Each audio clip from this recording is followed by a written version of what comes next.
sur Happiness. On est toujours en direct de la Halle aux Bulles de Bresles et de cette salle Robert Gourdin. Et on retrouve un nouvel auteur, notamment Élie Huot. Élie, bonjour. Bonjour. Alors, tu es ici présent pour ta toute première bande dessinée, qui est Cometa. C'est ça. Est-ce que tu peux nous expliquer un peu Cometa, qui est un peu comme un ovni, en fait, d'une certaine manière ? Alors Cometa, c'est une BD muette, contemplative, qui nous emmène dans un univers un petit peu étrange, je dois dire. Où en gros, dans l'idée, c'est de plonger le spectateur, ou le lecteur, on devrait-je dire, ou la lectrice d'ailleurs, dans un univers qui dicte un peu ses propres règles. Donc faut pas forcément s'attendre à des retournements de situation, faut s'attendre à de l'étrange et une expérience. Mais c'est ça, c'est une expérience visuelle. C'est ça. Clairement, on est ici en noir et blanc, il n'y a pas de couleur, pas de texte. Donc après, c'est quelque chose qu'il faut bien connaître. Je pense que c'est pas une BD qu'on peut donner comme à un enfant, comme première BD, on est d'accord ? On est d'accord. Tu as aussi des inspirations qui sont très marquées, qui viennent notamment de Métal Hurlant.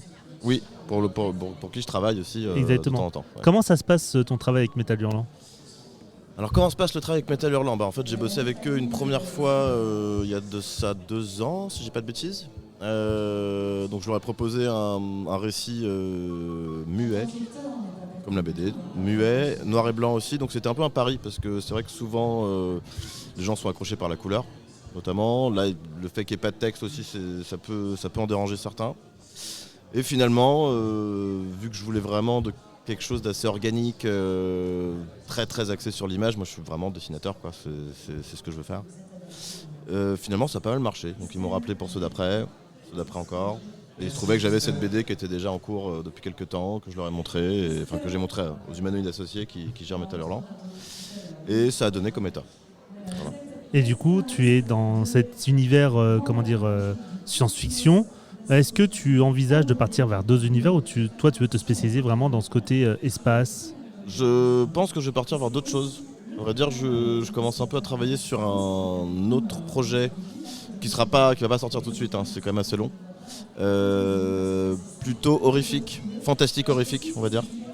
Dans un cadre, on va dire inspiré des horreurs du moment. Désolé, je casse l'ambiance. Donc il y aura un monstre avec une Momo John ? Peut-être, mais il n'y aura pas qu'un seul monstre.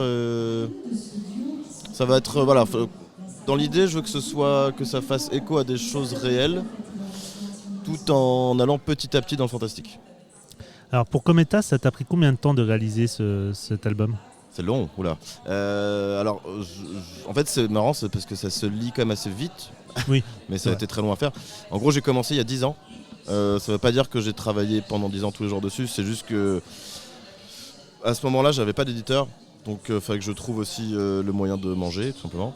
Et par la suite, une fois que le projet a été signé chez les Humano, je me suis rendu compte que le dessin avait beaucoup trop changé sur beaucoup de pages. J'ai refait tout le début, j'ai refait 30 ou 40 pages. Et donc c'est pour ça, il y a eu des pauses, il y a eu des moments où je voulais lâcher l'affaire, je me disais que personne n'en voulait en fait. Et finalement, j'ai bien fait de continuer puisque c'est là, c'est devant nous, c'est sorti. Alors pourquoi vas-y, pourquoi en fait le choix du muet, le fait de... Pourquoi le choix du muet ? Parce que justement je voulais aller vers quelque chose de sensoriel plutôt. Ouais. Qu'on ressente un petit peu ce décor, cette planète qui est quand même comme une sorte de personnage principal de cette BD. Et je sais que moi j'étais très à l'aise avec ça. En fait, c'est un peu inspiré du boulot de Thomas Hott qui fait du dessin à la carte à gratter. Où il a fait pas mal de bouquins justement sans texte. Et moi ça m'a vachement marqué, quoi. Et c'est peut-être aussi un peu un lien que j'ai, une inspiration très cinéma sur les plans. Alors certes le cinéma est rarement muet, faut que ça arrive. Mais vraiment cette idée de plans de cinéma, pas mal de fois. Et aussi, j'ai attaqué un peu ce projet comme un mélange entre de l'illustration et de la BD. Par exemple, j'ai pas fait de storyboard en entier avant de la faire. D'accord. Je suis parti un peu comme ça. Je savais que je voulais beaucoup de grandes images et qu'on ait plus du ressenti que justement de la lecture. Ouais, c'est marrant que tu parles de cinéma parce que ça me fait justement l'analogie avec le muet me fait penser au cinéma muet où que beaucoup de spécialistes voient comme l'âge d'or parce qu'on montrait justement les choses et on n'avait pas d'artifice avec le scénario, avec les dialogues. Et là, on revient à ça en fait. C'est aux antipodes de. Enfin, moi, il y a une BD que tout le monde connaît, je pense, qui s'appelle Black et Mortimer, où on fait que décrire les choses tout le temps, tout le temps. L'inverse. Et c'est exactement l'inverse. J'aime beaucoup Black et Mortimer. Ouais, non, mais moi aussi, mais par contre, au bout d'un moment, c'est lassant parce qu'on a des dessins, donc les dessins sont censés nous montrer des choses. Je me suis toujours demandé comment il arrivait à mettre ces bulles et qu'on comprenne quand même. Oui. En fait, je sais que quand j'étais petit, je me faisais pas trop gaffe. Là, j'ai revu et je me suis dit. J'en ai justement relu il y a pas très longtemps et je me suis dit exactement ça. En fait, on fait que décrire. Autant lire un roman, quoi. C'est un peu pareil. Ouais, alors que là, on est vraiment, pour moi, visuellement sur quelque chose qui ressemble à de la gravure. Le dessin, il y a un effet gravure où certaines planches, on pourrait les extraire et les exposer pour elles-mêmes parce qu'il y a vraiment cette qualité du travail de la gravure, dans le crayonné, dans le tracé, vraiment dans les détails. Alors c'est un compliment, mais il y a vraiment un très beau travail du dessin, du détail, et vraiment chaque planche peut être exposée pour elle-même. C'est un peu ce que le rendu que je voulais. Et au-delà de ça, je pense que ça amène justement ce truc très, très sensoriel. Je voulais qu'on ressente un petit peu ces textures, ces roches, toutes ces choses-là, qu'on puisse un peu toucher finalement, qu'on ait l'impression qu'on puisse toucher ce qui se passe là-dedans. Et du coup, rendre cet univers assez immersif finalement. Quoi. Alors moi j'avais une question quand même, après avoir lu Cometa, est-ce que tu as donné des noms à ce personnage que l'on suit ou pas? Non, il n'a pas de nom. Ouais. Il a un numéro, cela dit. Enfin, il a un numéro qu'on connaît que dans le résumé, je crois, si je dis pas de bêtises. Oui, c'est ça. En effet, je crois que dans le rare texte qu'il y a, qui passe à travers un écran, on sait qu'il doit chercher son prédécesseur qui travaille sur cette planète, qui s'appelle numéro 17. On suppose que lui est numéro 18, mais oui, ça s'arrête là. Je voulais vraiment que le mystère reste assez complexe, qu'on rentre dedans, qu'il n'y ait pas tant de réponses. Il y a aussi des choses qui peuvent un peu étonner parfois. La fin n'est pas très très claire, par exemple. Mais c'est tout à fait exprès. En fait, l'idée, c'est aussi de revenir parfois dedans, d'essayer de comprendre des petits détails.